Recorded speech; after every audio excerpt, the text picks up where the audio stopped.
features a theme that represents the most recent issue as determined by experts in various professions. As we see today, that the new major in language, culture, and society offers an exploration of the relationship between language, social factors and culture, multilingualism, multilingualism, language variation, and theories about how language is shaped by and in turn shapes our understanding about the world, social relations, identities, and power. Therefore, English Department Universitas PGRI Semarang in collaboration with DIMSU wants to give contribution for that through this lecture. This lecture series intends to show updates and best practices in both works, language, culture, and society.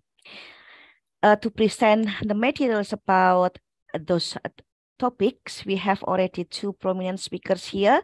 The first one, we have Dr. Nur Hidayat and from UKRIS, and the second one, we have Dr. Rina Rosbudeng from DIMSU.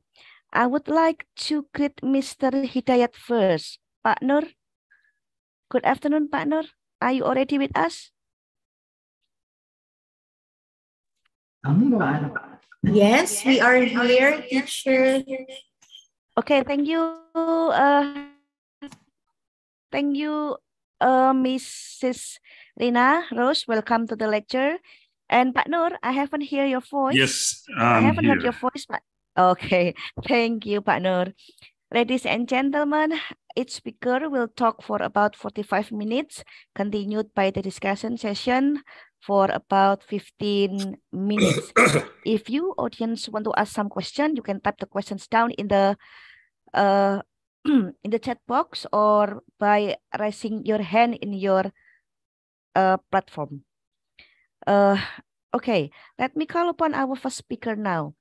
Our first speaker is Dr. Nur Hidayat. Allow me to read his profile. He is the head of the International Office Universitas PGRI Semarang. And for this lecture, Mr. Nur Hidayat will be delivering material about Indonesian past and present as represented by Young Poets works. Pak Nur, your time is 45 minutes to deliver your material. Now time is yours. Thank you, Pak Nur.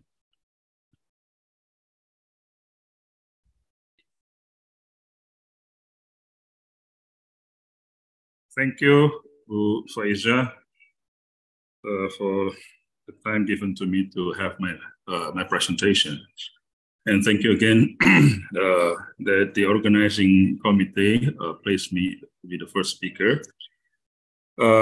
Secondly, I would like to extend my respect to the second speaker, Dr. Rina Rose, and probably some other fellow lecturers from DIMSU and the organizing committee, as well as the my fellow lecturers from English Department of UKRIS and students from DIMSU, as well as students from Universitas PGRI Semarang, from the English Education Department of Universitas PGRI Semarang. Okay, I'm afraid that my presentation might take longer than I'm supposed to speak. So please remind me if I speak longer than the time provided by the speaker, by the organizing committee, in this case, the moderator. My presentation is entitled Indonesian Past and Present as represented by the Indonesian young.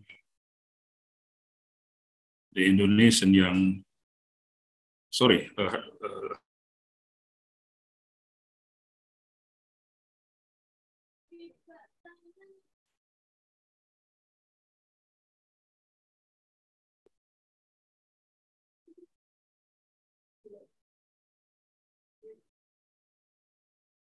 Hello? Hello, Pak Nur? Yeah, it seems we have a trouble here. We have to wait for several minutes for Pak Nur to join us back. Okay, Pak Nur?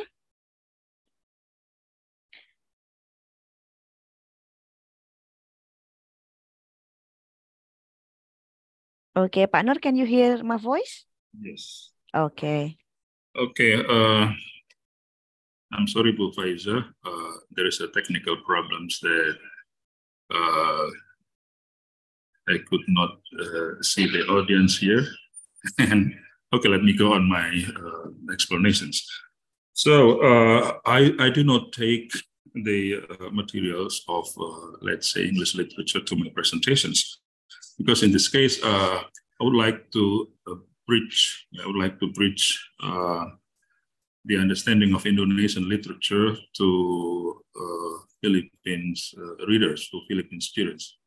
I think that would be very interesting for us, for Indonesian students and DIMSU students, to get to know each other in terms of understanding each of our literary works.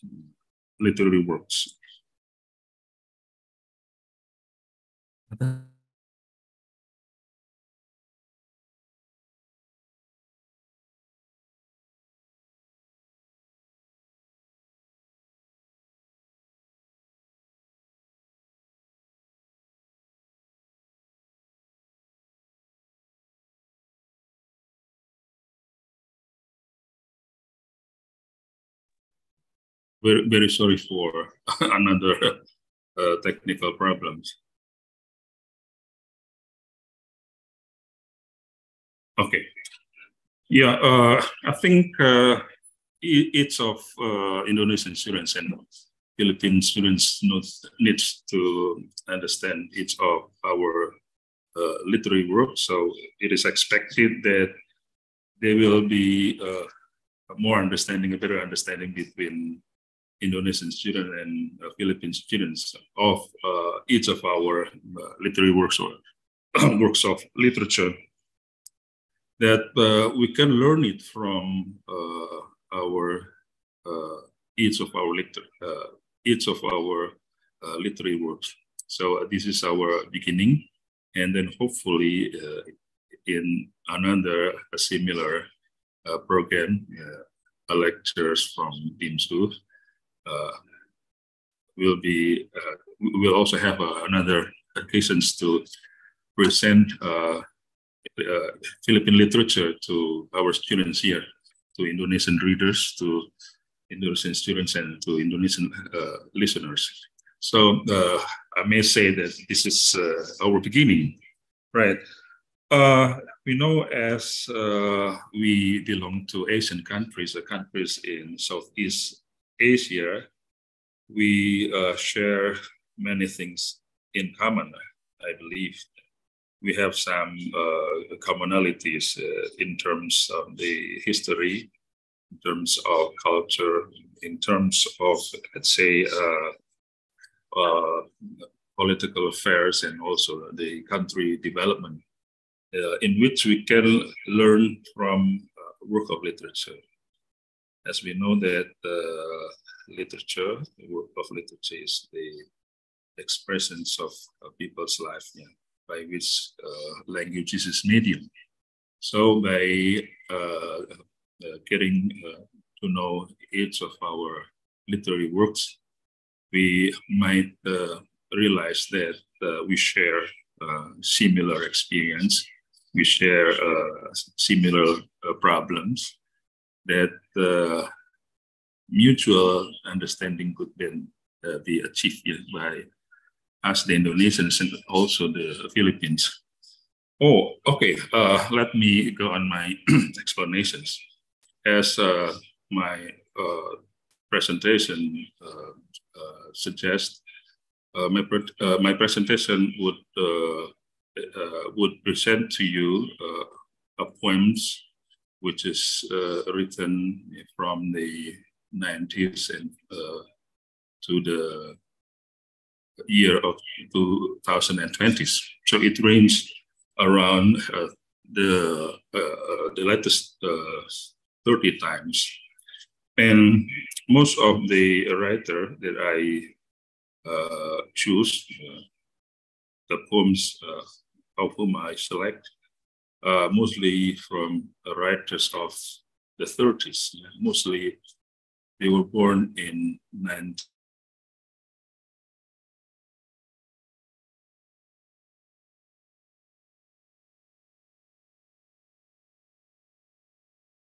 how Indonesia is pictured, how Indonesia is portrayed by the young Indonesian poets. Yeah. What can be learned from Indonesian experience during the last 30 years? What problems Indonesian have in the last 30 years, and what we can learn from those 30 years experience, which is portrayed by the young Indonesians poet or writers. Okay,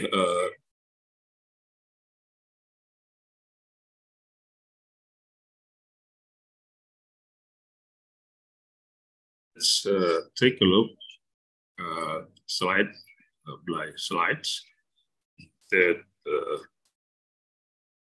I'm going to explain to you, I'm going to present to you in a very limited time. But hopefully that I could explain things what I have already prepared in not more than 45 minutes.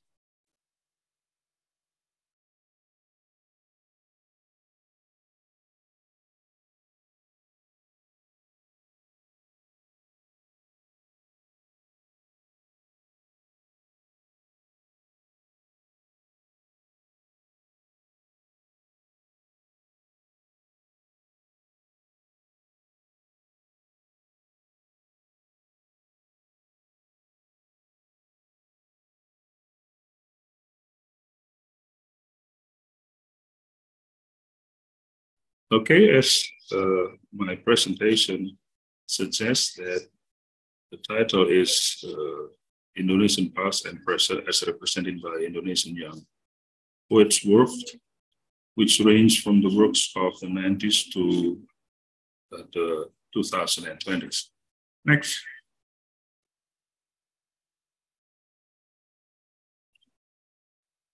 I have already selected 5 writers. Next, please.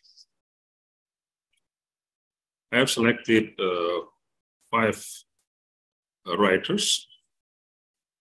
The first writers,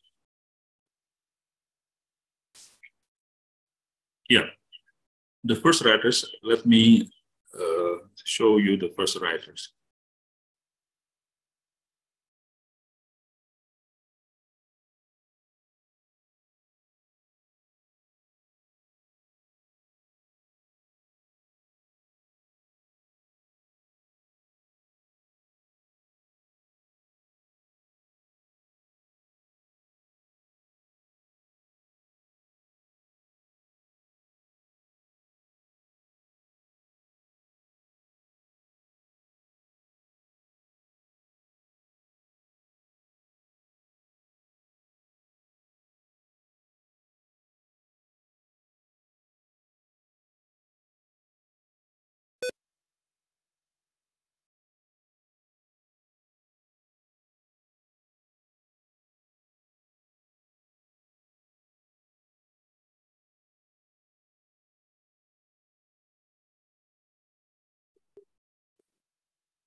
Sorry, sir, we can't hear your voice. Please unmute your microphone. The second, Okay. The second writer is Abdul Wahab, born in Pindrang, Makassar on October 17, 1994. And this poem is entitled Before Old Age and a Meerkat. And then we have another writer,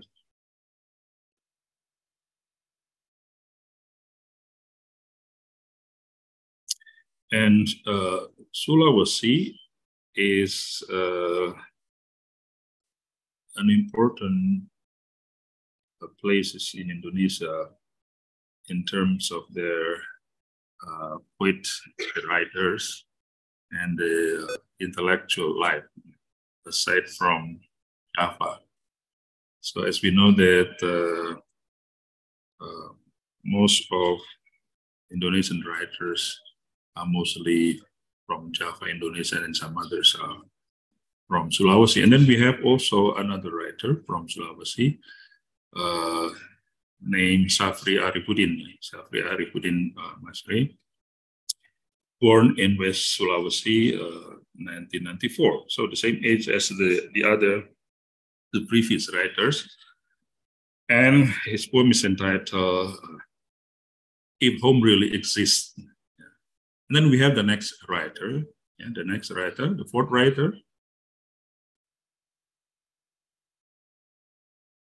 female writers. His name is, her name is Ros Aruna, with his poem entitled Who Owns the Breast? So he might represent the voice of in Indonesian nowadays women. Okay, and the last poem, the last poet is Wiji Tukul. He might be known as the most controversial writer. He was an activist. He was a labor activist, campaigning for the justice of the labor's life. He led a rally. He recited his poem in the rally demonstration, and he was run after by the Indonesian military government. And it is said that his whereabouts is not unknown up to now. People are not sure whether he's still alive or he's already died. He's already dead. But mostly people assume that he has already died during the crisis time in the end of the 90s, a time prior to the resignations of our second president, in which politics in Indonesia at that time is very chaotic. Okay, next.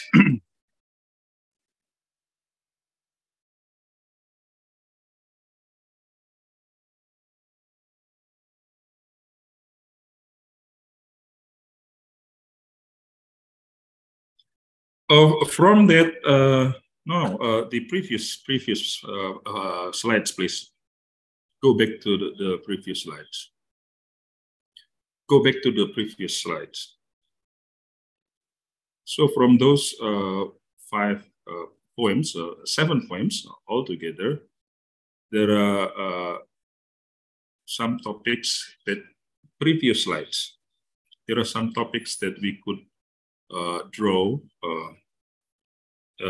ranging from history, especially the history of Indonesian communism. It is in the year of 1960s, especially 1965, where Indonesian politics is very chaotic.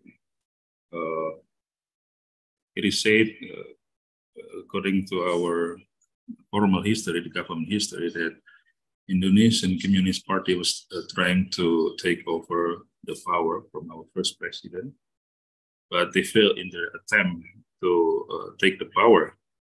And there are there are a lot of killings after that period of the history, in which, according to some report, that millions of Indonesians were killed during that dark Indonesian episode.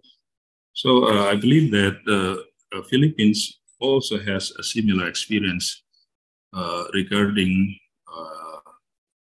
communist insurgent, communism in general. And also we have another topics regarding urban discontent or city life absurdism, and city life and their problems due to the rapid development in big countries like Jakarta and Manila, and the problem resulted from the very rapid developments. So it deals with urban life and their problems. And then also the topics deals also with marginalized people, and also some international issues in which our young poet is aware, and they try to share their ideas regarding this problem. And we also have a poem talking about poverty. Yeah, I believe that we share some similar problems regarding poverty. I have been going to the capitals of Southeast Asian countries like Manila and Bangkok, and then also Ho Chi Minh and Kuala Lumpur. And then, yeah, I think we share similar problems regarding cities and the poverty. And another theme is regarding authoritarianism. I would like to let you know that Indonesia experienced 32 years under authoritarian government, in which the government are dominated by those from military background. And authoritarianism, militarism bring their typical problems regarding the state relationship and the people's relationship, the state and the people, the state and the citizen. And another poem, as represented by Indonesian young women with their new consciousness, a new awareness about their body. Yeah. So the topic is relating to women and their bodies. Yeah. The young writers representing the young Indonesian government trying to voice how they perceive their bodies, yeah, in response to how women in 1,000 years or probably in 100 years by generations, women seems not to possess their own bodies. Bodies is for some other people's life sake or importance. Okay.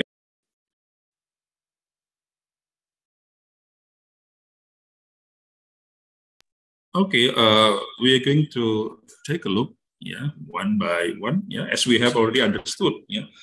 We have some definitions of literature. I take two, which has been, let's say, a common language regarding how literature is defined. So as we have already understood, literature could be defined as an expression of life by which language is used as a medium. Or literature is expressions of thought, reflection of society, reflections of a particular society in particular time, a particular age. It contains the thought, reflection, and observation of people in certain period of time, which reflects their lifestyle and culture. As I have already explained to you in the beginning, from this poetry, we will try to understand how Indonesia during the last 30 years is portrayed by its young writers, how they perceive history, how they see Indonesian current problems, and then how they try to understand Indonesian past with their problems. Then how Indonesian young generation living today see themselves and define themselves. Okay, we'll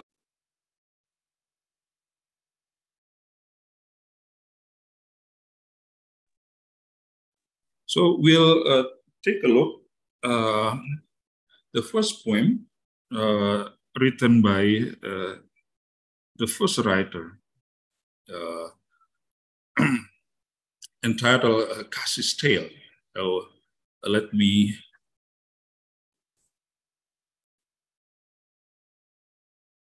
read the poem, and also the students, you can take a look at the poem.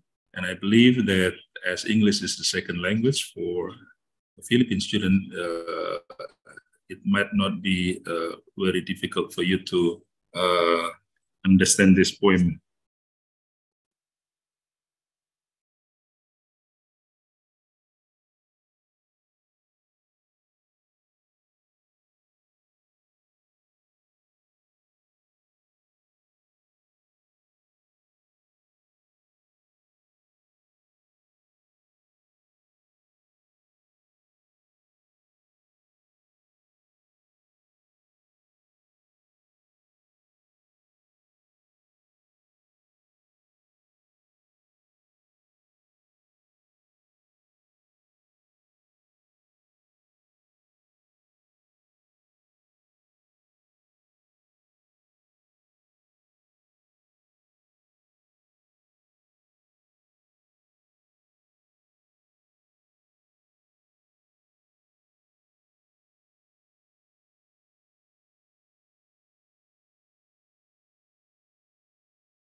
Let me read the complete lines of the poem. It seems that some lines are not put here, so I think I should read from my copy here. The cold had turned harsh when the police found him lying on the embankment, his body dirty and beneath the moon on the brink of dawn. People knew that there was a hole in his stomach which continued to gush blood. His eyes were closed, yet his chest still rose and fell. The people knew him as he was from there, but they were hesitant to help him since they would heard he had a piece of paper which listed the names of those to be taken by the commies. Commies here is communist. A list that he was never found nor seen by a single soul. And then the next lines is, he is an important person. He shouted, he shouldn't be there, said one person. But the communists have lost, said another. 4 days prior, soldier had come and picked him up from his home and his wife. He had been certain he was not deceased. The woman who showed up out of nowhere rushed to cover him, chasing the people away like a furious mother tiger. And the people scurried off, as it was common knowledge that her late father had once met the Prophet Kanjeng Khidir. Since that day, Kasih always wears a toothless grin, and the people greet him with a sore-faced, bitter smile.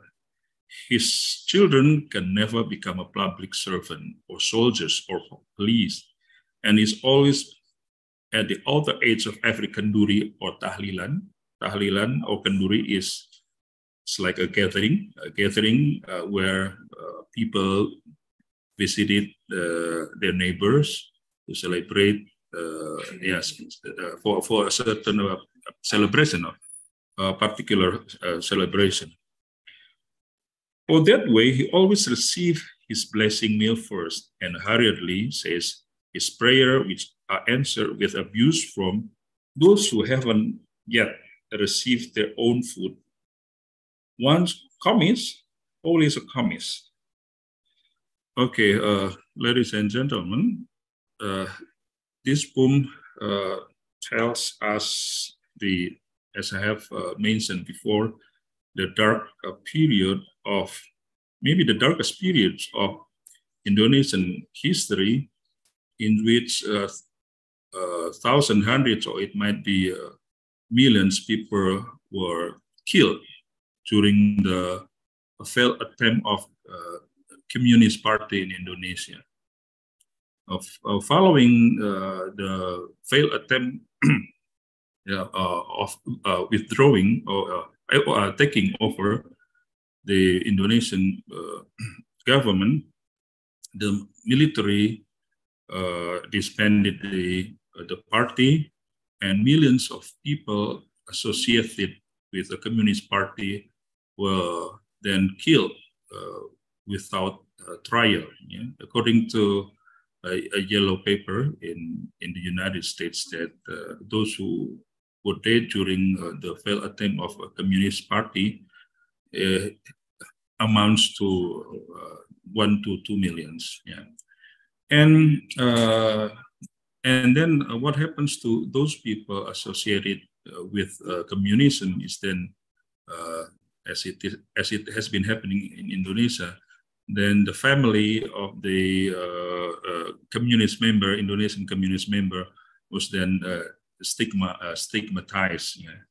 And during our second president administration, those associated with Communist Party or communism, Indonesian communism, are not allowed to be government officials. They are not allowed to be police, to be a teacher, to be government officer, and also their business might not be might not grow very well, since they also have limited access for loans from the bank, and their children, their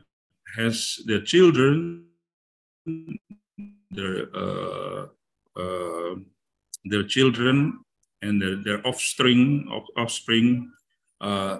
subject to, as I have told you, stigmatization, and that's what happened to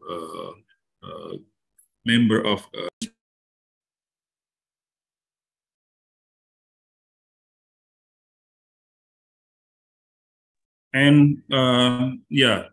that's what happened in Indonesia in the 60s. Yeah. And this poem, the last line of the poem is saying here, once Komi, always Komis. Yeah. Okay, so this is how Indonesian young poet try to understand Indonesian past history. Although we have also understood that history is written by those in power, but in this poem, a writer might want to show to the readers that history could be also interpreted, history could be also written by those who are not in power. History could be written by the victim. History could be written by those who are not in power. The history could be written by the layman. History might be written by the common people, like fishermen or farmers, or those who are not in power. Okay, so this is the first tale, and then we are going to have the second poem written by the second writer. So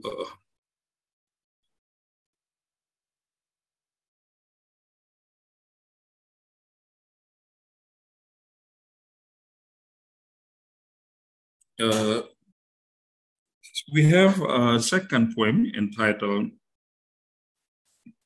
Before an Old Age. Well, as I have been going to many different capitals, especially in Southeast Asia, as I have understood, Jakarta, Manila, Bangkok, and then Hanoi, and then Kuala Lumpur. And the paradigm of development in our country, in Asian countries, is probably similar. So the problem shared by peoples in those big cities, in the urban cities life, are not too much different. And problems regarding to the development of cities and big cities is also expressed here, as we have the title of the poem here, Before Old Age. Let me read one line by one line. Before speaking of loss, they remember again the curve of the smile left behind on the mirror surface. The slope of that smile akin to a pair of arms encircling the wind. So as people living in the big cities, as the poor people, as the people without money, as the underprivileged people, we have been accustomed to losing many things in our life, losing hopes, losing opportunities, losing some other things in our life. So losing things for us is not something unfamiliar. We have been used to it. We have been accustomed to it. Before brewing coffee and grumbling about Monday morning, they contemplate the laborers' fate, their wallets strangled dry, all while asking, why does the rupiah always follow the sun's course? Before brewing coffee and grumbling about Monday morning, they contemplate the laborers' fate, their wallets strangled dry, all while asking, why does the rupiah follow the sun's course? Right. As the underprivileged living in big cities, in urban life, we have been accustomed to living without money. Yeah, living without money. Difficulties living without money has been our daily breakfast, our daily coffee, right? And then the next, before the dish mother cooks is done as dusk, they witness the street transform into dining tables. Serving gridlock, the people scatter from their workplace and their warehouses, returning home like birds in nest. This is the urban life. This is the city life. Yeah. So our breakfast, our lunch, or maybe our dinner is things like traffic jam, right? Traffic jam, rushing hours to go to work, rushing to go back to work, leaving our houses early in the morning and going back home late at night. Yeah, and this is a common thing. What people do in a big cities like Jakarta. So they have to struggle to get bus to get the public transportation, to get on buses, to get on train, and yeah, we could see people scattering from their workplace and their warehouses, returning home like birds to nest, right? Before the night's light dies and the quiet invites them to be talk about loss, finally they hear Khairil roaring from the bookshelves. Khairil Anwar is Indonesian most noted poet, and he's known for his remarks saying that life is only delaying defeat. Life is only delaying defeat. Life is only delaying defeat. Life is, and then life is,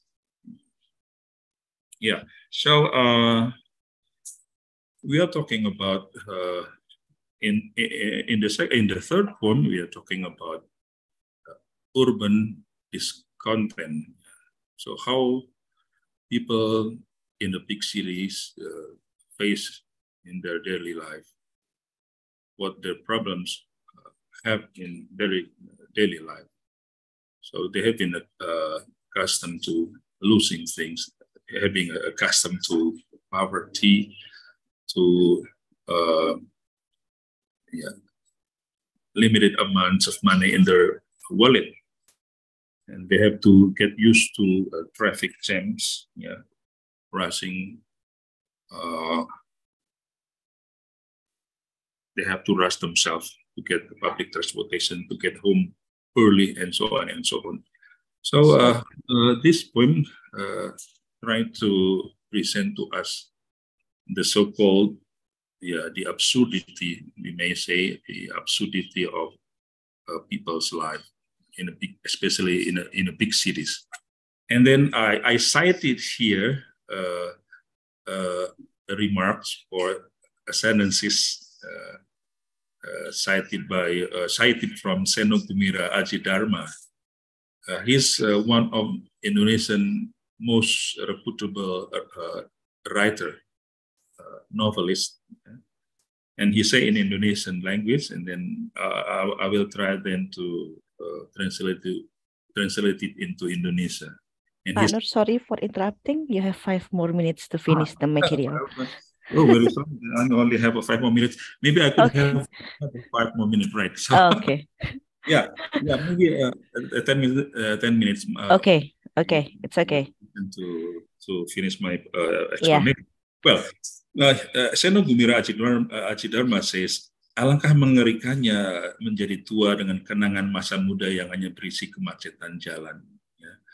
It is something terrifying, as we are now in the old age.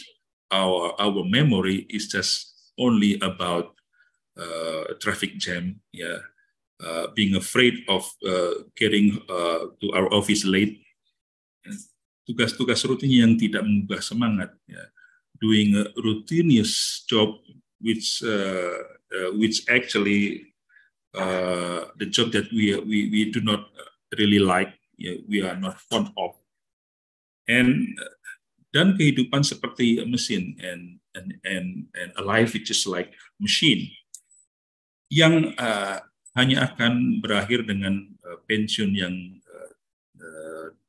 tidak seberapa, and unfortunately our life would be then ended by it's a trivial amount of money for our pension. So again, Seno Gumira Adjidharma would like to explain to us the absurdity of people's life, especially in the big cities. As we get old, our memories is about the traffic jam. Our memories is about being afraid to get to our offices late. and routinist job, yeah, and then also living, working like machine, but unfortunately ended with small amounts of money for our pension, right? Okay, so another, let's say, might be 7 minutes. We'll have another poem. Yeah.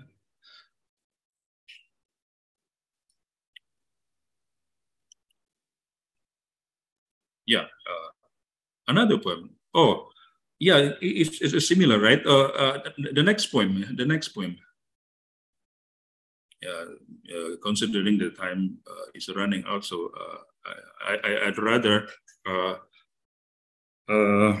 present to you the next point, and then I'll bring to you to another perspective of the Indonesian young poet regarding what we call, let's say, some international issues. Yeah?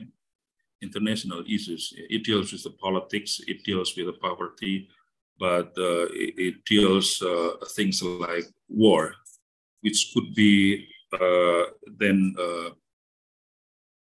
understood by different poet, young poet especially, which might have a different perspective from the other generation or older generations. If home really exists, then why do we cross the threshold of air and drift on the open ocean for asylum and citizenship? Well, let me relate this stanza with the Indonesian experience. I think this happened after the failed coup of Indonesian Communist Party. During our first president governance, the first president administration, our first president sent thousands of Indonesian students, especially to Eastern European countries. But after the resignations of the first president and Mr. Suharto, our second president, was in his office, in his administrations, then people associated with the first president, or people sent by the first president to Eastern European countries for study, and then are not brave to go back to their countries. Why? Because those people then are associated with communism, and they decided to be stateless in many different European countries, especially in Eastern European countries.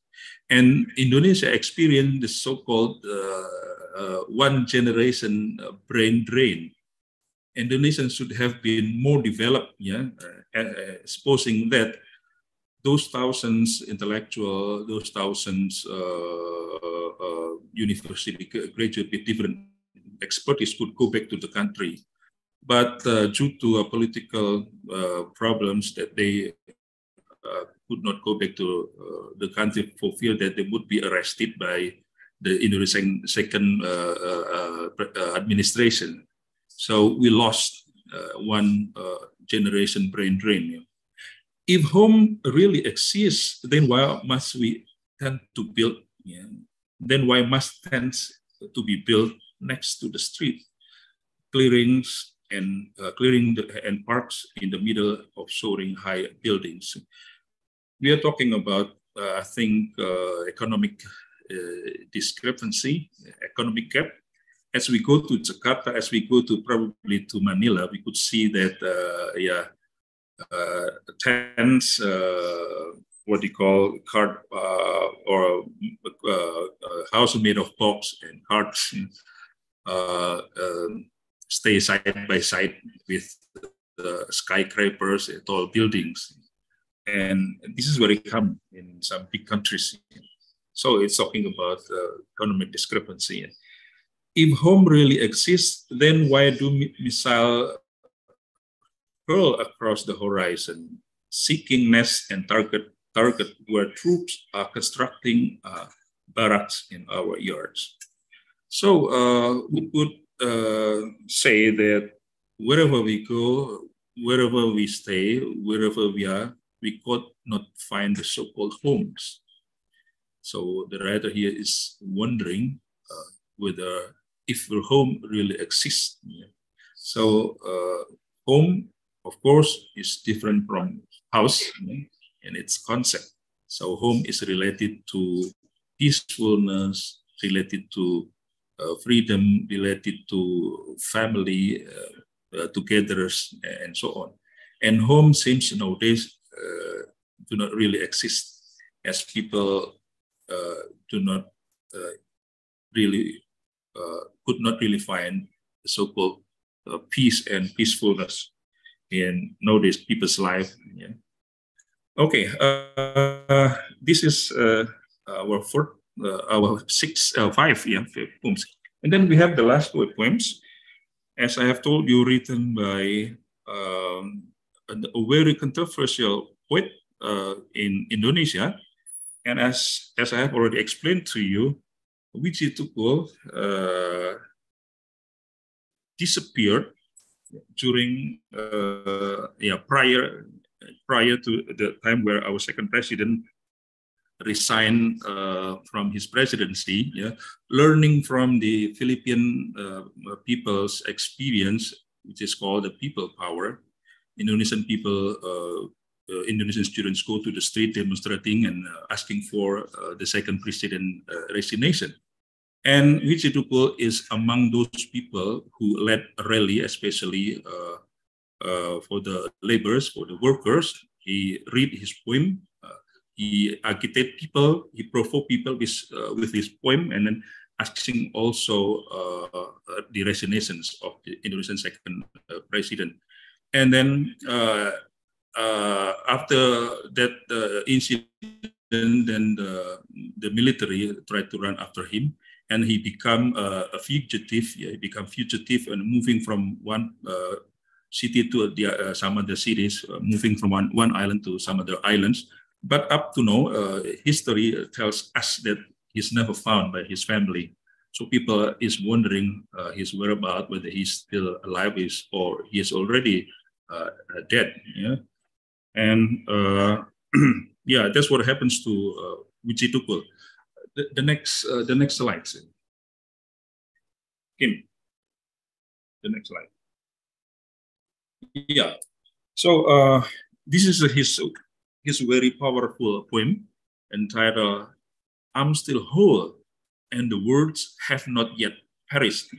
So this poem is read before the large number of people who are doing a rally, who are doing a demonstration, asking for a better wage, a better payment for the people from the industrial, from those having the industry. Okay, let me read his last two powerful poem. I'm not a celebrity who makes headlines, but I'm always bad news for those who are in power, for those in power. My poems are not poetry, they are dark words. They sweat, they push one another to get out. You cannot kill them, you cannot kill my words, although you strike my eyes. You cannot kill them, although you tear me from home. Although you stab me with loneliness, you just cannot kill them. I have paid the price with my time, my strength, and my wounds. The words ask for their dues. They always say to me, you are still alive. Yes, I'm still a whole, and the words have not yet perished. So the government say that Wiji Tukul's poem is a pamphlet. According to the government, according to the military, let's say, Wiji Tukul's poems is like an agitation, provoking people to disobey the government, provoking people to take part in the, let's say, a civil disobedience. That's why, as I have already mentioned to you, that the military was running after him. Yeah. But according to some report, then he was killed by the military and his body was thrown into the sea. Yeah, certain books that I have read say that there is a report, a witness saying that they saw that Wijitukul was shot and then his body was then sent to the sea. And then another picture in the late of 96, as I have told you, that it is the crisis time. So what triggers Indonesian second president into his resignation is due to the economic crisis, and that's what provoked people to join in big demonstration asking for his resignation. Okay, let me read.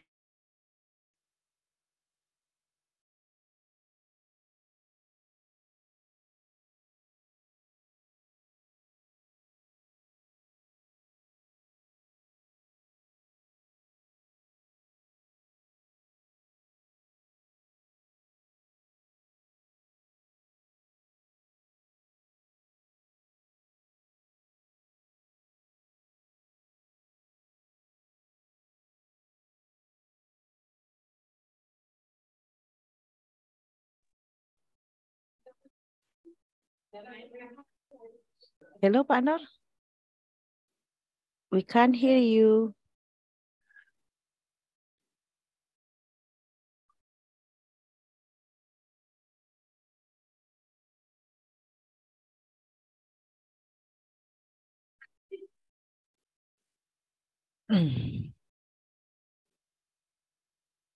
Pak Nur, are you still here with us?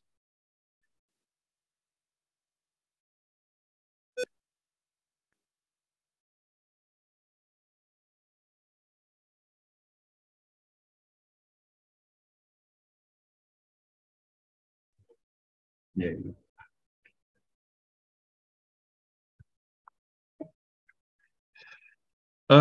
Let me, sorry for a technical problem, another technical problem.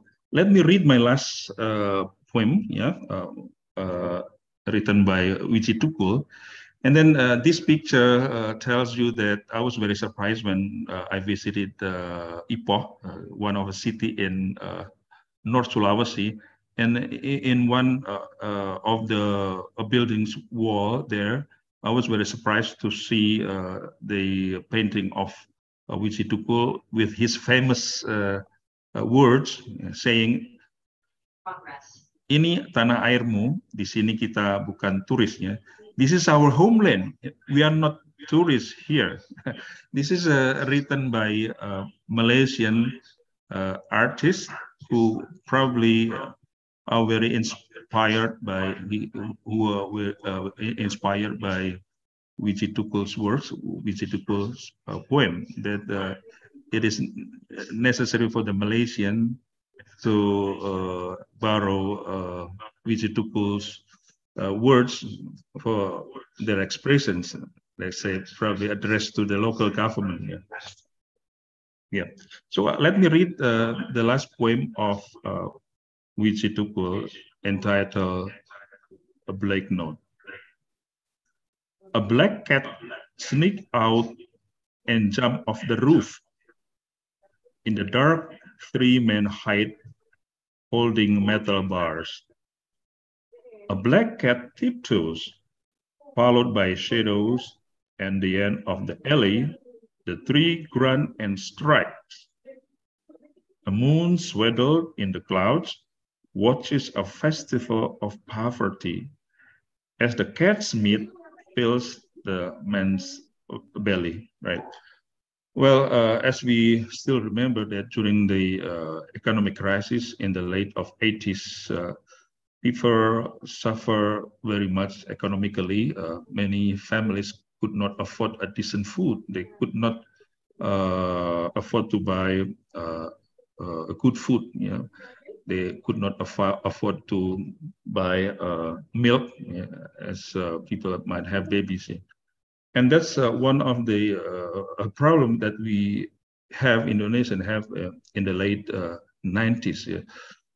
Economic problem due to the economic crisis happened to Indonesia and also some other Asian countries in the same period. And this is vividly pictured by Vijay Tukul, that people turn to consume food, to turn to things which are not food before, then becoming their consumptions, like explained in the poem, as cat is then killed and then eaten for another food consumption, as food might be scarce, or people are not cannot afford to buy a good food. Okay, that's all I think for my presentation, and I would like to apologize for some inconveniences due to technical problems here with the internet and the laptop in my office. And thank you very much for your kind attention. And time is given back to the moderator, Bu Faiza. Yeah. Thank you, Pak Nur. It was very valuable insight for your presentations. Okay, what I can highlight from this presentation is that poem can describe the absurdity of people's life, and poem also can inspire others to create both works also. Okay, once again, thank you, Pak Nur. Now, before we moving on to the second speaker, I would like to start the discussion session. Is there anyone who wants to ask some questions to Pak Nur? Audience, come on, you can write your question down, or you can click your raise hand button on your platform. Okay, is there any question, everyone?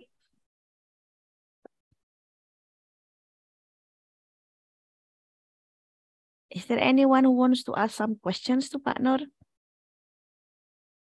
Okay, Pak Nur, it seems that we don't have any audience who want to ask some question. Allow me to move on to the second speaker. Once again, thank you, Pak Nur, for presenting your material in this lecture series. Thank you. I'm very sorry for all the inconveniences. Sorry, I cannot hear you clearly.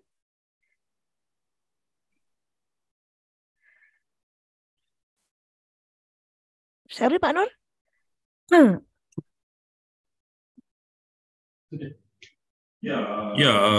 Again, I would like, I'm very sorry for all the inconveniences I have here due to technical problems and also probably the connections.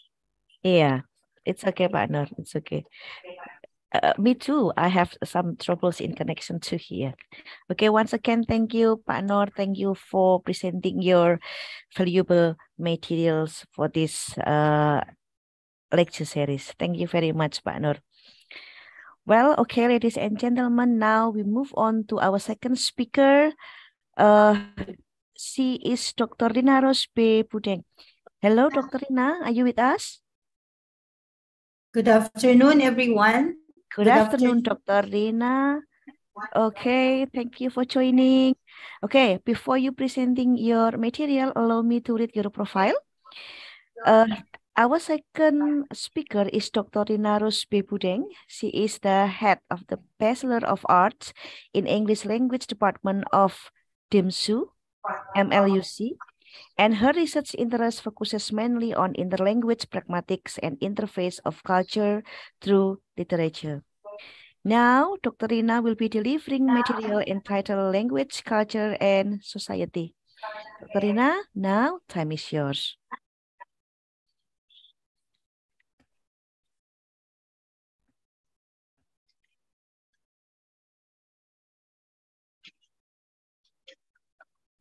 Okay, so good afternoon to our participants in Indonesia and also our participants in the Philippines. My topic is language, culture, and society. But before we are going to discuss the relationship between language and culture and the relationship between language and society, let's begin with the following scenario. So for example, you imagine yourself beside a 6-year-old boy who belonged to an Aboriginal community. And then you're going to ask this 6-year-old boy to point north. And then he would point precisely to the north without hesitation. And then you're going to ask a group of your teachers the same question. And then you are surprised that this group of educated adults would be pointing at several directions to the point that it would lead to a total state of confusion. Now you're going to ask yourself, why is it that this 6-year-old boy can do it without hesitation and this group of experienced adults, educated adults, would do it with so much struggle? Now, the answer is, or the answer has something to do with the relationship between language and culture and the relationship between language and society. Because this 6-year-old boy was taught where is north or where to point north by his culture and also by his society. Now, let's discuss first the relationship between language and culture. So these are the three main points that we're going to consider. So we're going to discuss the relationship between language and culture, and then the encoding of culture, and then the loss of language. Okay. So for years and years, there has been a lot of debate on the relationship between language and culture. So there were a lot of arguments and then claims. That is why it's very difficult for us to take a single position. So a lot of anthropologists and then linguists have been debating about the relationship between language and culture. So according to Alfred Kroeber, culture started when speech was available and formed at beginning. The enrichment of either one led to the other to develop further. And culture is the consequence of interaction, and the act of communication is their cultural manifestation or assertion. So what Alfred Kroeber is trying to tell us is that the moment we started talking, the moment we started speaking, or the moment we started communicating or sharing, culture was born. Now the question is, what is, more inferior? Is it language or culture? Or which one is more influential? Is it language or culture? Now, according to Alfred Kroeber, language and culture go hand in hand. So language and culture also grow hand in hand. So it means to say that when a child acquires the language, he also acquires the culture of that linguistically rich environment he belongs. Okay. And the next, according to Edward Sapir, the real world is to a large extent unconsciously built up on the language habits of the group. No two languages are ever so similar that they represent the same social reality. The worlds in which different societies live are distinct, not merely the same with a different label attached. Okay. So it means to say that, for example, in English-speaking countries, we have England, Canada, and then Australia. So these are all English-speaking countries. So they are closely related because they speak the same language. And also, their head of the state is Queen Elizabeth before, and now we have King Charles. So they are closely related.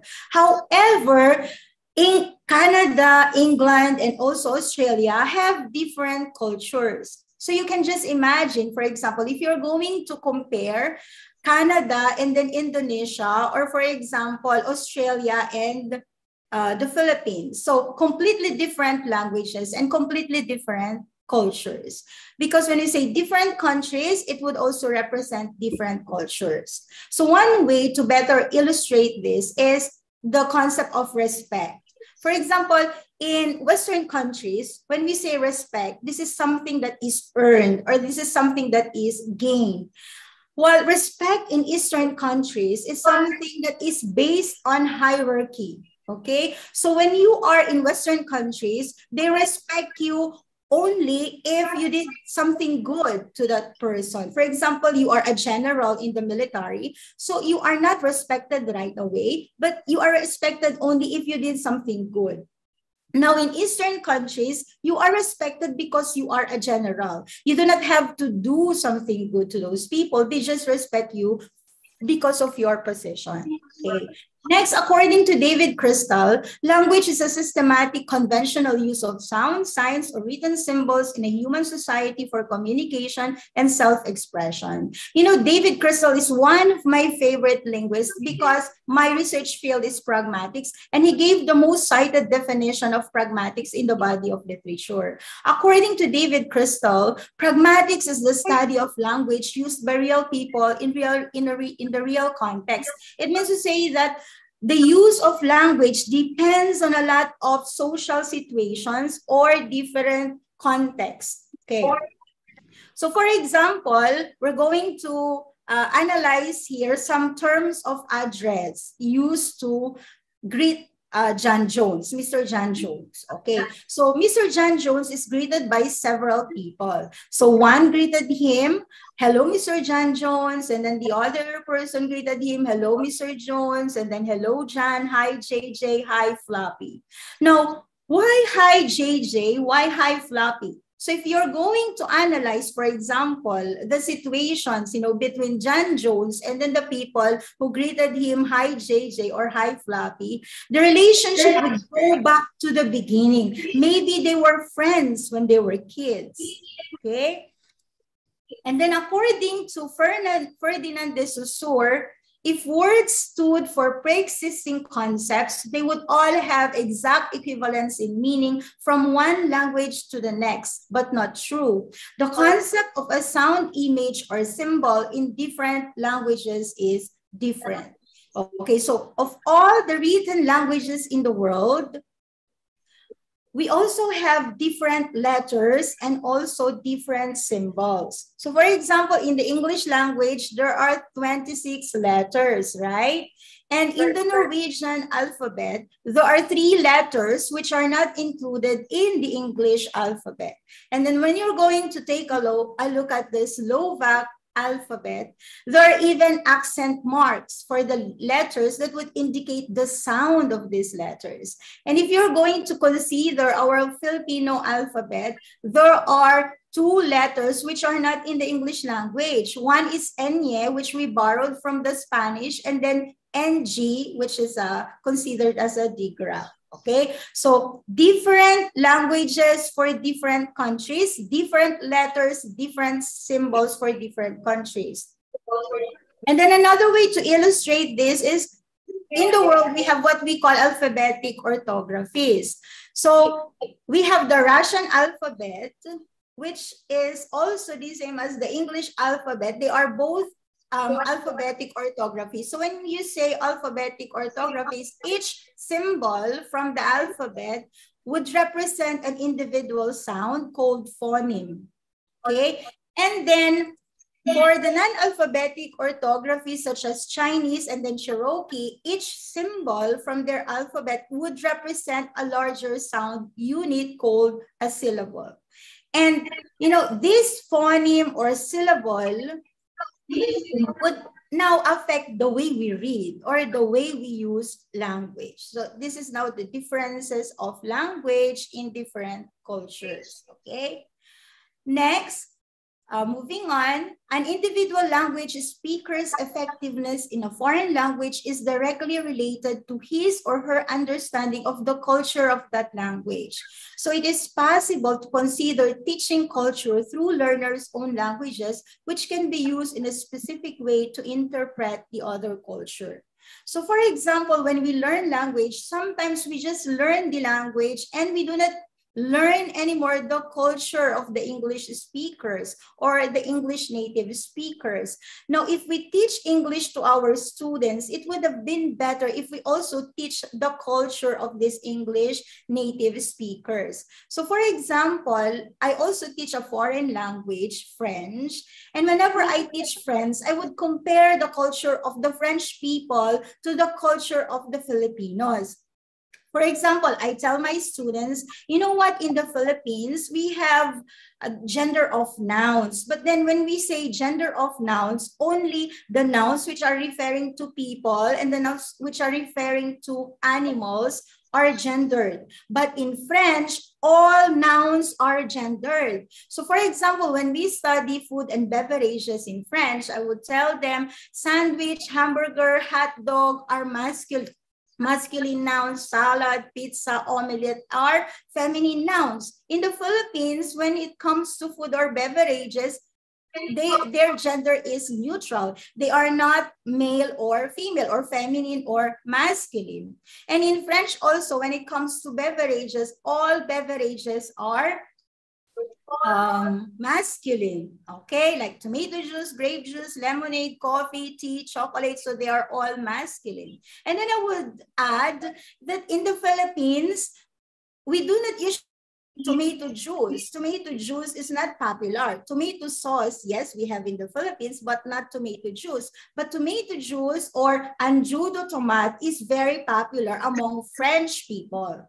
And then, for example, I also, when I discuss to them about the weather, I would again compare the weather here in the Philippines or the seasons here in the Philippines to the seasons in France. Okay, so in France, just like Western countries, they have 4 seasons: spring, summer, autumn, or winter. While in the Philippines, we only have the dry or the wet season, or dry or the rainy season. That is why in French, they have very specific expressions to describe the weather when it's cold or when it's snowing. Like they say, il fait froid or il neige, something like that. So it would be better, for example, if when you are learning a second language or a foreign language, it's better to compare also the culture of that language to your own culture. Okay, next. For the encoding of culture, we're going to take a look at bilingualism and multilingualism. Okay, so most of us Filipinos, and I think also for Indonesians, are either bilingual or multilingual. So we can speak 2, 3, 4, and some Filipinos can even speak 5 languages. However, with the choice of our language, with the choice of code, the speech patterns change, the communication pattern also change. Okay, so for example, for me personally, I can speak 3 languages. So I can speak Ilocano, which is my mother tongue or my native language. I can speak the Filipino language, which is our national language. And I can also speak English. Okay, and whenever I speak the Ilocano language, the funny side of me or the humorous side of me would come out. Because I speak Ilocano in my everyday conversations. I speak Ilocano at home. So I'm at home with my language. So when I use an Ilocano, the funny side of me, you know, my personality, which is very bubbly, I become alive when I use Ilocano. Okay, now when I use the Filipino language, our national language, you know, the Filipino language is a sweet language. It's spoken in a like a sing-song manner. So I also become sweet when I use the language. So my speech pattern will also change. Okay, now when I use the English language, I become very formal. I become direct to the point because I speak the English language with my students and with my colleagues in the academy. So I become very formal. And then another way to illustrate this one is related to the Whorfian hypothesis. So when we say Whorfian hypothesis, it says that language affects our thinking, or language would affect the way we conceive the world. Okay. I've listened to one speaker from TED Talk, not TikTok, but TED Talk. according to her, she can also speak 3 languages. So she can speak German, she can speak Dutch, and then she can also speak French. So according to her, whenever she uses German, she becomes more in touch with her feelings. She becomes more grounded, something like that. And whenever she uses Dutch, she is more straightforward and she becomes very assertive. Okay. And then whenever she speaks French, it's as if she has a feeling that everything is different. Because like what I've told you, when you use the French language, all nouns are gendered. So it's either masculine or feminine, and all the adjectives also that would modify or that would go with these nouns are also either masculine or feminine. Okay, so for example, according to her, whenever she looks at the bridge, she would always associate this with something that is sturdy or strong because a bridge in French is masculine, so as opposed to feminine qualities. So whenever she would see things in French, she would see things differently because, you know, all things in French are gendered. Okay. Next, under encoding of culture, same language but different cultures, we have the case of English. So it says here, people who are multilingual have the same language like English, but different cultures and different representations in that language. Okay, so we are multilingual. So Filipinos and Indonesians are multilingual and we speak the same language, which is English. However, even if we speak the same language, we have different cultures. That is why we also have different representations of the English language. For example, in the Philippines, we have what we call Philippinisms, or these are transliterations of our native language into English. So they seem to be correct, but they are grammatically incorrect. So for example, instead of us saying, will you please switch off the light? We would say, will you please kill the light? Because this is a direct translation of patayin mo nga yung ilaw in Filipino. Okay, so it seems to be correct, you kill the light, but this is grammatically incorrect. Okay, or for example, whenever I teach my students speech acts, I give them a lot of situations. And then I would really notice that my students use Philippinisms instead of using the expressions of English native speakers. Okay, so for example, this is the situation. You are sitting next to someone who is playing his music too loudly, you say. So most of my Filipino students would say, will you please decrease the volume of your music? Or would you please decrease the volume of your sound? So we use the expression decrease the volume. But if you were an American English speaker or a native English speaker, you would use the expression such as turn up or turn down. So an English native speaker would say, would you please turn down your music a little, or will you please turn your music down a little? So you see the differences, okay? Next, under encoding of culture, an infant is exposed to its surroundings that it becomes individual in and of its cultural group. So this is largely unconscious and involuntary process. The newly born baby is exposed to a series of cultural elements all around. So like what I have told you, the moment a child acquires the language, he also acquires the culture of the rich linguistically environment that he belongs. Okay, and the moment the language is shared, or the moment we interact, the culture is also born. Okay. Next, the understanding of a culture and its people can be enhanced by the knowledge of their language. So cultural understanding in a second language acquisition and learning. So when you learn English, you do not only learn grammar rules, vocabulary, pronunciation, spelling, conventions, but you also learn about the English culture, about the English society through language. So whenever we learn language, we also learn the society of the English speakers. So for example, in my literature class, when I teach them some literary works, for example, King Lear by William Shakespeare. So when we discuss King Lear, we can also help but discuss the culture of Great Britain or England, okay? That, you know, in Great Britain, they have the monarchy, which dates back, you know, thousands of years ago. So they have kings and queens and queen consort, prince, princess, duke, duchess, and earl, something like that. So we learn about the monarchy, okay? And this is a part of the English culture. Or for example, we discussed the poem, "O Captain, My Captain." In discussing the poem, "O Captain, My Captain," you cannot really totally understand it if you do not know a little history about the United States. Because "O Captain, My Captain" is an elegy dedicated to Abraham Lincoln. And Abraham Lincoln is the most celebrated president in the United States. So you have to discuss what happened during the Civil War. You have to discuss about the Confederate Army, about the Union Army. So you're going to discuss the history of the United States. You discuss about slavery, okay? And then the time Abraham Lincoln became president. So not only the history, but also the culture of the American people. Okay, so while learning the English language, you learn the culture of the American people. Okay, next we have the loss of language.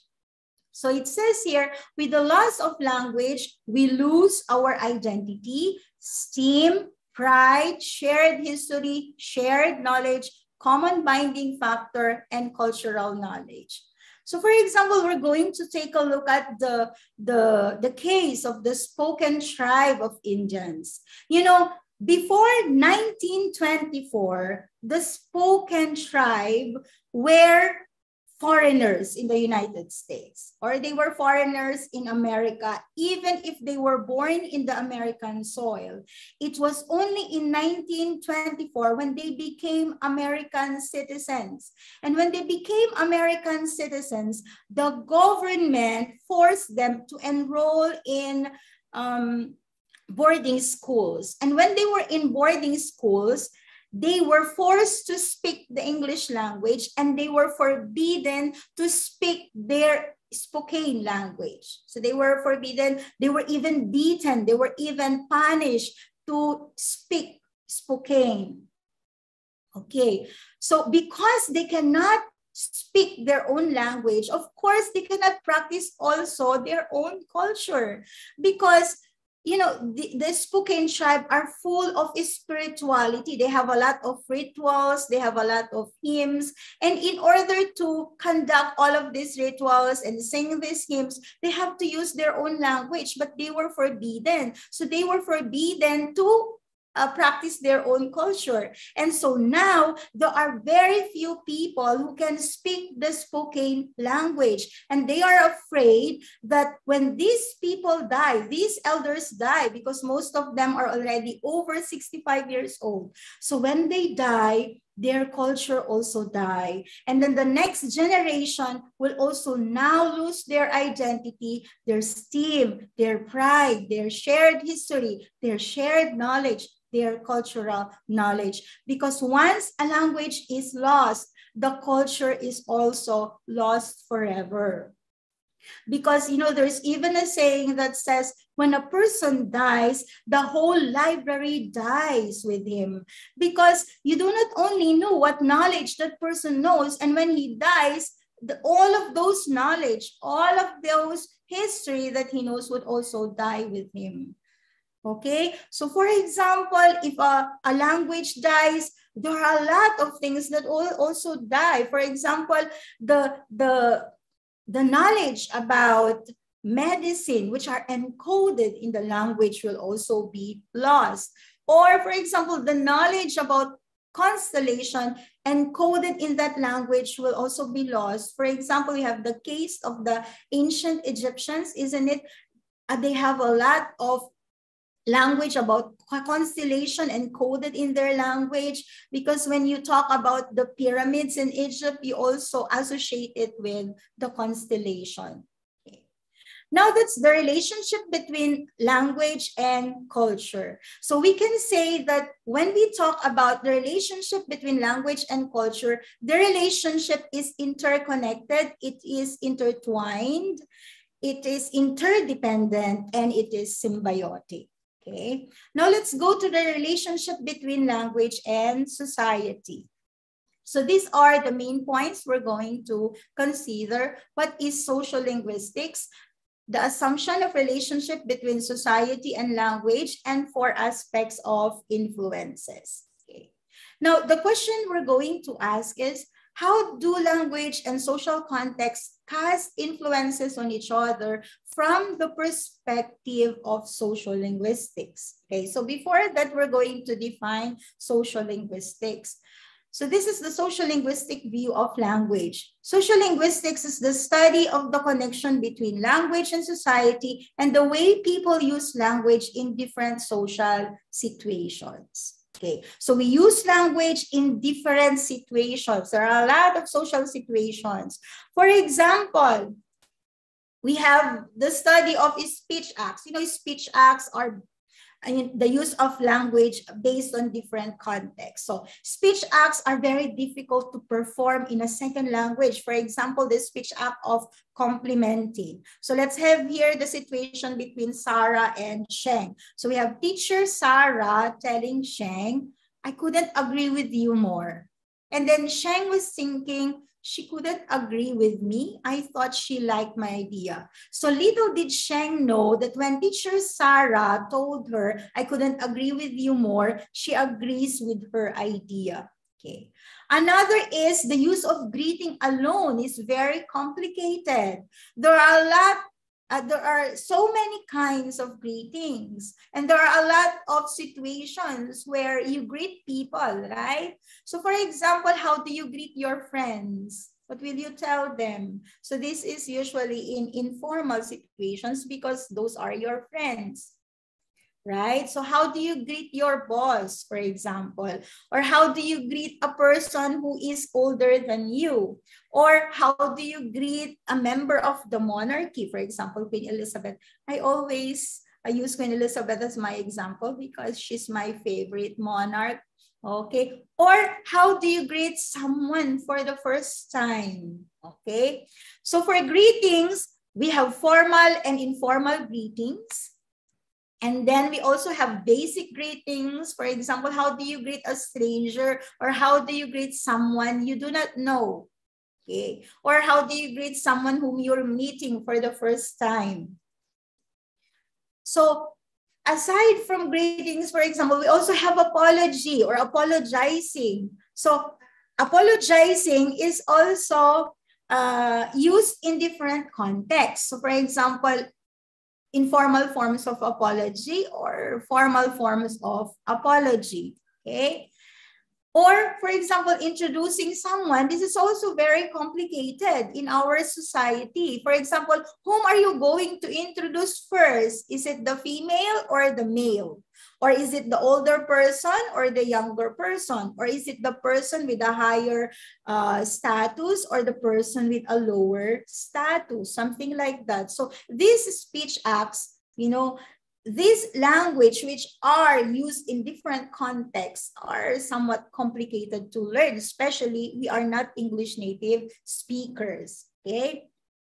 Now, the role of language in society is huge. Language is a product of the human mind. We cannot conceptualize humans. We cannot conceptualize society without language. So we cannot understand ourselves. We cannot understand the society without language. Okay.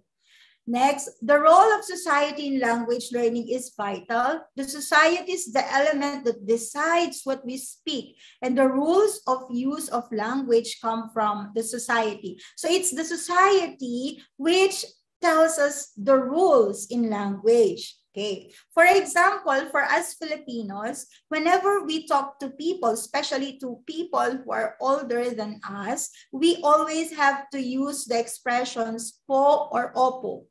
So when we say yes, we do not usually say oo, which means yes, but we say opo, which is more respectful. It's a sign of respect, especially if we are talking to people who are older than us. And in our utterances, in our interactions, we always insert the word po because this is a sign of respect. Okay, so because we use these expressions because this is what the Filipino society tells us. Okay. And then another one, the case of the Chinese people. For the Chinese, the term uncle has no general term. Okay. Let's have this case, for example. So someone invites you to go out for dinner. Okay, so that person will tell you, would you like to go out to dinner with me? Okay, so if you are an English speaker, you would say, oh, that sounds great, but my uncle is in town and he's inviting me to dinner tomorrow. Okay, something like that. But if you were a Chinese speaker, you are forced to talk about more about your family. Okay, you are forced to give more detail or information about your family because you're going to explain whether that uncle is your uncle by birth or your uncle by marriage, or you're going to identify or be more specific whether that uncle you're referring to is your uncle from your mother's side or your uncle from your father's side, because there's no general term for uncle in Chinese. Unlike if you are an English speaker, when you just simply say, I have an uncle who's inviting me for dinner, they don't care anymore if that is your uncle by birth or your uncle by marriage or your uncle from your mother's side or your uncle from your father's side. Okay, but for the Chinese, they really have to be very specific. They are forced to give more details about the structure of their family. Okay. Next, there are assumptions of the relationship between language and society. The first assumption is language influences society. Next is society influences language. Next assumption is there is interaction as language influences society and society influences language. So they influence each other. And then another assumption is there is no influence of either. Hence, language is just a tool for used by people and there is no social effect. Okay. Now, in order for us to determine whether there's really a relationship between language and society, we're going to study their influences according to gender, culture, community, and economy. So we're going to discuss first gender differences. So in society, according to a study, for females, they are expected to be modest, moderate, no rude words. It means to say that women cannot swear. Okay?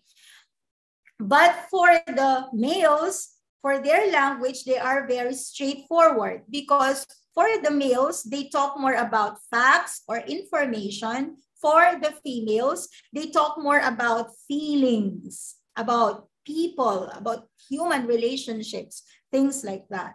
That is why they say that if you have a problem, you should approach a female rather than a male, because for a female, they can discuss difficult subjects or difficult issues or emotional issues compared to men, because for men, they avoid talking about difficult issues or emotional issues because they have what they call stonewalling.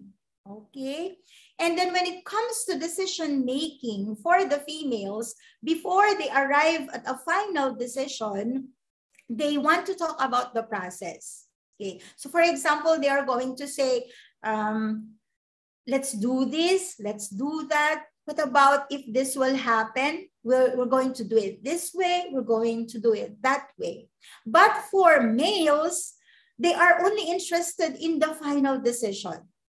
Okay, so those are the differences between males and females according to some studies. Because in society, males and females have different roles, they have different rights, they also have different status. Of course, that is also now changing because we now live in the modern world when women are fighting for equality.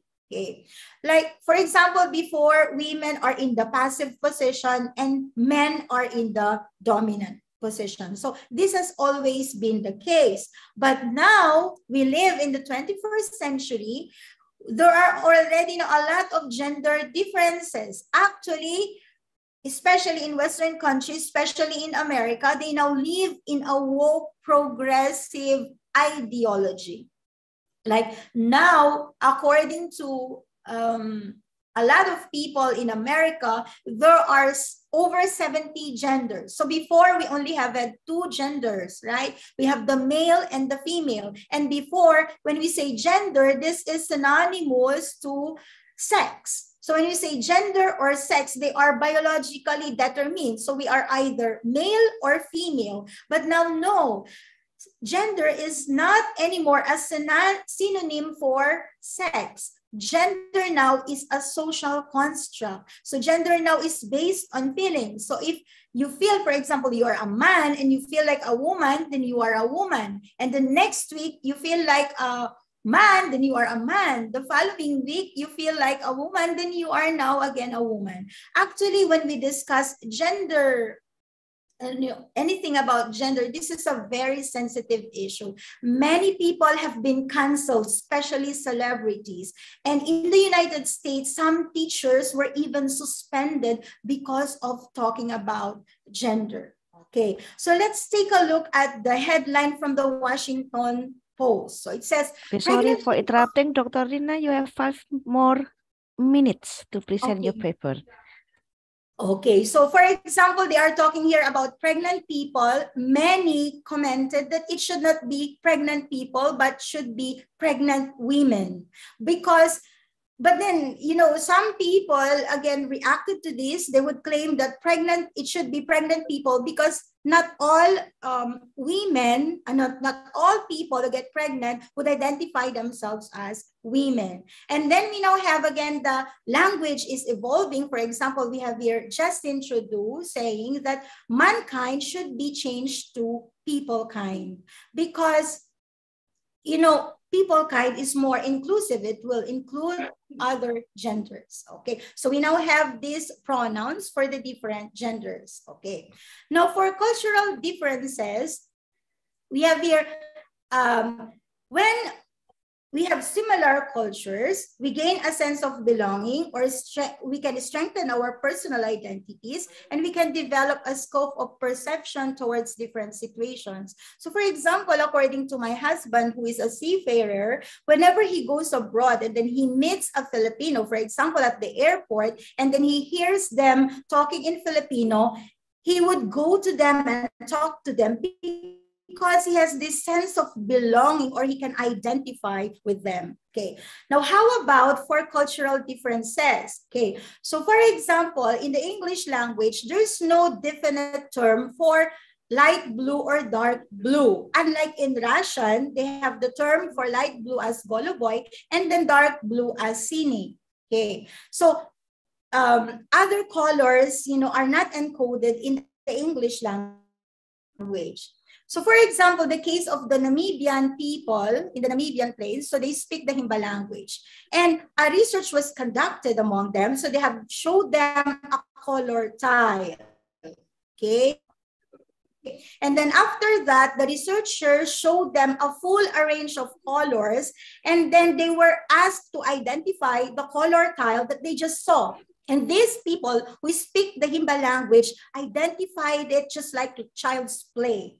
But then if you are an English speaker, you have a hard time identifying the color tile from the full array of colors because this color is not encoded in your language. Also, in the Filipino language, this color is not encoded in our language. We also do not have terms for light blue or dark blue or light red or dark red.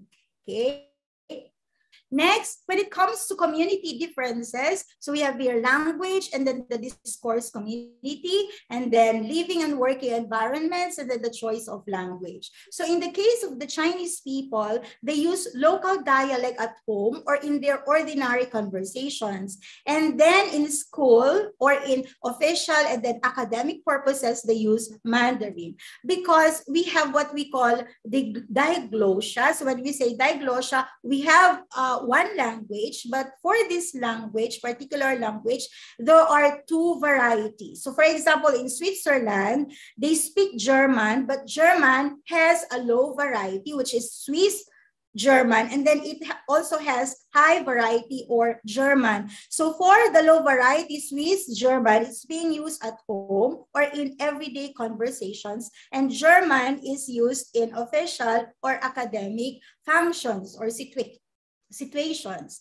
And then this is also the same with the Arabic speaking countries. So they have the Egyptian Arabic and also the classical Arabic. And also in India, they have Hindi and Sanskrit. So the varieties which are under the low variety are used at home or in ordinary conversations. Also, we have bilingual diglossia.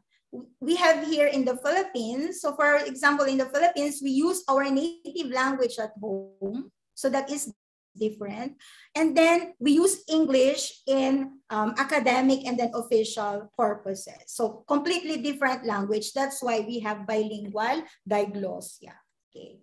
And then for economic differences, English is the most spoken language in the world, including native and non-native speakers. So English has become the world's common language. It is the default language in international business, tourism, technology, and much more. It means to say that if we can speak English, which is the most dominant language in the world, this will determine our economic success. So if we are fluent in English, we can work anywhere in the world, and we can relate to anyone in the world because this is the most dominant language, and we can be successful. We are in demand, for example, in the labor market.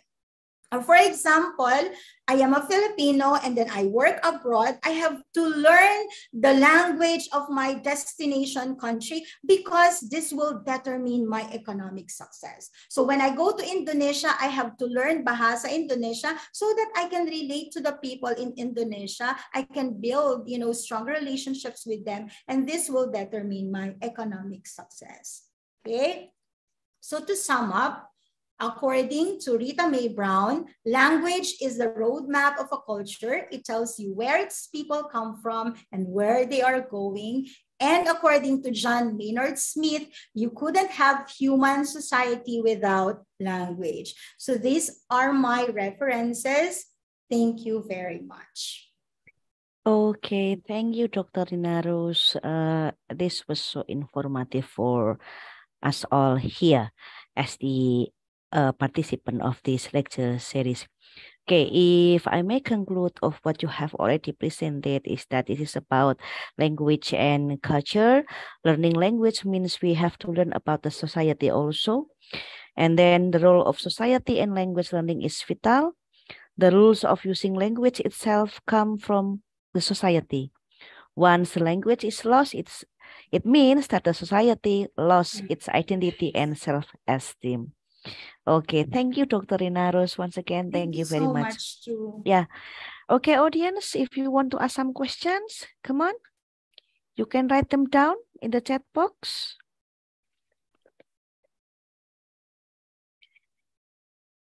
Okay, come on. If you have any question, you can write them down in the chat box. It seems that we don't have any audience who want to ask some question here. Okay, before I close this lecture series, I would like to express my gratitude to you both, Dr. Rina and Dr. Nur Hidayat, for presenting your valuable materials. Once again, thank you very much. Ladies and gentlemen, finally, we have come to the end of this lecture series. I would like to thank everyone who made this lecture possible, and I thank the speakers for their presentation. I'm Faizawa on behalf of English Education Department of Universitas PGRI Semarang, wishing you a wonderful day. We will see you again in the next international lecture series next year. Thank you. Thank you very much, everyone. Yeah, you are welcome.